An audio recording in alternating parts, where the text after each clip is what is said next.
signing with an injury, it happened in training. You cannot predict or forecast a player getting injured in his first training session with his new club. It's just an element of bad luck. It's not something that was planned. It's bad luck, and we just have to move on with it. So on the second beat, Raheem Sterling was another player where you are just stuck on the fact that you didn't get what you want. You cannot rate the Arsenal transfer with the objective 5 over 10. You cannot. I'm personally going to rate the transfer with the 8 over 10 because we got the key players we want. We got an attacker in Raheem Sterling. Whether it was part of the plans or not, we still got an attacker in Raheem Sterling. We got a midfielder in Merino, and we got a defender in Calafiori. And all these 3 players, and let us forget, we finally signed David Raya this season. And all these signings are significant signings that will add a lot to our team. Welcome to the present. How we're doing this beautiful Tuesday morning. Before we get into the conversation, do me that kind favor, strike the like button. If you're new here, please subscribe to the channel and make sure you turn on your notification bell. One more time for those at the back who came in the first time, like the video, subscribe if you're new, and make sure you turn on your notification bell. Unfortunately, Merino will be out for 6 to 8 weeks due to the shoulder injury sustained during the last training session before the international break, before the match against Brighton. Unfortunately, he landed awkwardly on the ground, and Gabriel Magalhaes landed on that shoulder, so he had a fractured shoulder. He's going to be out for 6 to 8 weeks. I understand it's disappointing. It's not kind of news we love, but these things happen, and we have to move on. There's no need to panic.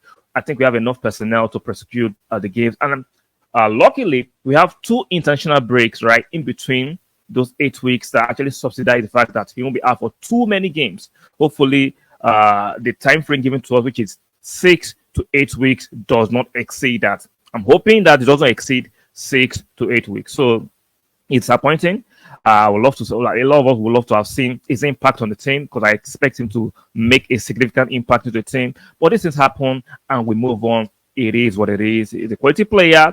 We should be patient. Like Magalhaes said in his press conference, we didn't sign him for just this season. We signed him for 4 years. So let's be patient. It's unfortunate. We didn't sign him with an injury. It happened in training. You cannot predict or forecast a player getting injured in his first training session with his new club. It's just an element of bad luck. It's not something that was planned. It's bad luck, and we just have to move on with it. So on the second beat, Raheem Sterling was another player we signed on the last day of transfer window. If you listen to Edu carefully regarding the sign of Raheem Sterling, he said it was a signing that was not even part of the plans. Raheem Sterling was not even part of the plans. It's what I'll call an opportunity signing. I've been saying for a long time, sometimes some signings can just pop up on the last day, the last few days, the last few hours, and it's too good to turn down. And I'm sure a lot of Arsenal fans will share the sentiment. I never wanted Raheem Sterling at the club based on his wages, based on the transfer that he will have fetched, and based on the fact that does he still have that fire in his belly to actually want to compete at the highest level? Because I don't see that at Chelsea. But based on the way this deal turned out, no loan fee, no obligation to buy, no option to buy. Chelsea actually subsidizing 60% of his wages. He makes it a very fantastic deal to take. You cannot refuse that. We are paying 40% of his salary, no loan fee, no obligation to buy. So if he succeed, we can renegotiate his contract and try to keep him. If he doesn't succeed, we can send him back to his parent club in Chelsea. So all the odds favor. There is no jeopardy considering this deal. So it's a fantastic deal to look at in total package.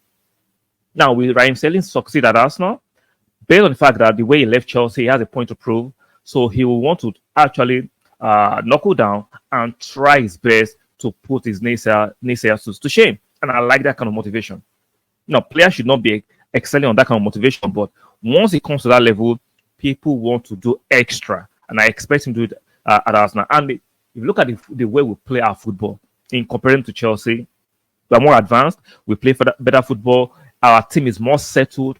So he knows Mikel Arteta from his previous engagement at Manchester City. They both know each other. So it makes it easier to thrive and succeed at Arsenal. I'm not saying definitely he will succeed, but it makes it easier for Raheem Sterling to succeed at Arsenal. The pattern of play at Arsenal, we've seen a lot of players leave Chelsea, go elsewhere and succeed. We have one in our team, Kai Havertz, who a lot of Chelsea fans cannot stand. They said it was a bomb, even though he scored their winning goal for the Champions League. It wasn't good enough. He came to Arsenal, and the rest, they say, is history. He has been flourishing at Arsenal, even though Arsenal fans, the naysayers, do not want to publicly admit that Kai Havertz is going to be a success, but they know that Kai Havertz has not flopped at Arsenal. Objectively, he has not been a flop. He's striving. Now, people say he can't play midfield, he can't play strike, but I started hearing some murmurs. I'm hearing some things. I was like, wait, hold on. A lot of Arsenal fans were adamant Kai cannot play in the midfield. That the best position is strike. Now that Declan Rice was missing North London Derby, I'm hearing, put Kai in the midfield. I put Jesus up front or Trossard. I thought a lot of you were against Kai playing the midfield. He can't play it. It just shows the hypocrisy and the narrative leading position of Arsenal fans. Nothing is objective. Yeah, they move the goalposts depending on the hour of the day. We all know Kai Havertz is a very dynamic player, what I'll call a player that can. What's right? That word just left my head. It's a player that can play multiple positions. The word I was looking for just left my head. He can play multiple positions. He can play the striker position. He can play the midfield. Just because you don't like him playing there doesn't mean he can't do a job there. Kai Havertz is a versatile player. That's the word. He's a versatile player that can play in the midfield. He can play in the attack. And for the Germany, which I don't recommend him doing, we saw Nagelsmann play him as a left back, which is crazy. He's a total footballer. You might not like him, doesn't mean he's not objectively doing good. So for Raheem Sterling, back to the commercial of Raheem Sterling, the fact that he struggled at Chelsea doesn't mean he's going to struggle at Arsenal. Because the evidence shows that most players that quote unquote struggle at Chelsea thrive elsewhere. Jorginho, another example. Pulisic for AC Milan, another example. So Chelsea look like a dungeon where a lot of people go to and struggle. So I'm expecting Raheem Sterling to turn out to be a relative success. I'm cautious that I call it a relative success. At least 10 goals in all competition, not just in Premier League. I said at least the return I want on Raheem Sterling for this season should be 10 goals in all competition. At least 10 goals in all competition. And I think with the system we play and how we play football, Raheem Sterling should to easily achieve that feat. So those people who are rating the transfer window 5/10, I think you are just stuck on the fact that you didn't get what you want. You cannot rate the Arsenal transfer window objectively 5/10. You cannot. I'm personally going to rate the transfer window 8/10 because we got the key players we want. We got an attacker in Raheem Sterling. Whether it was part of the plans or not, we still got an attacker in Raheem Sterling. We got a midfielder in Merino, and we got a defender in Calafiori. And all these three players, and let us forget, we finally signed David Raya this season. And all these signings are significant signings that will add a lot to our team. They'll be part and parcel of our success if we win trophies this season. So as much as you don't get your personal, the personal players like someone wanted, Nico Williams, and I understand that, but Nico Williams says he doesn't want to come to us at the moment, or he's not interested in living in Spain. There is nothing Edu can do. The narrative was just offer him an offer I cannot refuse. That is bollocks. Sometimes for people, there is no offer I can offer them. They won't take it. It is what it is. So, as much as the bad news that Merino is out for 6 to 8 weeks, it's not as horrible as that. Hopefully, Partey comes back from his representing Ghana on scale. Hopefully, Odegaard's slight. I'm not be confident that Odegaard was injured, but we could tell in the Brighton game, especially in the second half, he struggled a little bit physically. Maybe there's an injury there. We'll find out. Hopefully, he can recover fully. Timber had cramps before he left in the 70-something minutes. So it's not all doom and gloom.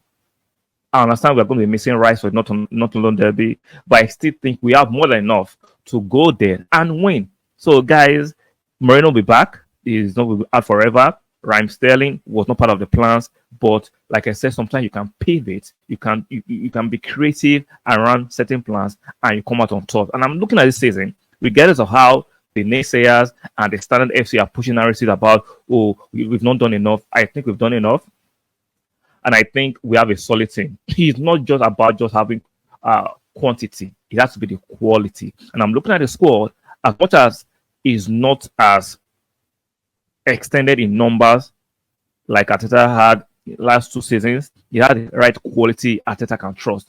Even though Arteta had numbers last season of like okay, let me give you an example. There was Vieira in the team. There was Rhys Nelson in the team, and there was Smith Rowe. But Arteta did not fully trust them physically or plan with them because these guys are always in and out of the team. But now, even though the squad seemed a bit smaller, but it's full of players Arteta trust fully. So for me, that should be the most important thing. That should be the most important thing. So guys, let me know what you think in the comment section. Like the video on your way out, very important. Subscribe if you're new here, and make sure you turn on your notification bell one more time. Like the video, subscribe if you're new here, and make sure you turn on your notification bell. Let me know what you think regarding transfer in the comment section. How will you rate it?